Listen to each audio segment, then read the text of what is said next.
পরীক্ষায় দেখে দেখে লিখতে গিয়ে যখন নিজেই ফেঁসে যাই। যা কোয়েশ্চেন এসেছে মোটামুটি আমি তো কিছুই পারবো না, কি যে করব। বাবা, দিশা এবারে ওরকম খাতাটা খুলে লিখছে, কি ব্যাপার? ও তো ওরকম খাতা খুলে লেখে না, নিশ্চয়ই আমাকে দেখাবে বলে ওরকম ভাবে লিখছে।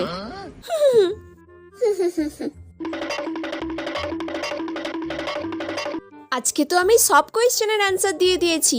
দিশা আমাকে এই প্রথমবার সব কোয়েশ্চেনের অ্যান্সার দেখালো।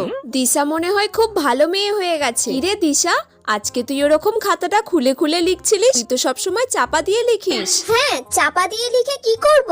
আজকে তো চাপা দিয়ে লেখার কোনো দরকারই ছিল না, কারণ 4টে সেটের কোয়েশ্চেন হয়েছে। তোর কাছে যে কোয়েশ্চেন পড়েছে আমার কাছে তো সেই কোয়েশ্চেন পড়বে না নিশ্চয়ই, কারণ আমরা দুজন পাশাপাশি বসেছি। কোয়েশ্চেন যখন এক নয় তখন চাপা দিয়ে লেখার কোনো দরকারই নেই। বলে আমি যে ওর খাতাটা পুরো কপি করলাম, আবার পরীক্ষায় ফেল।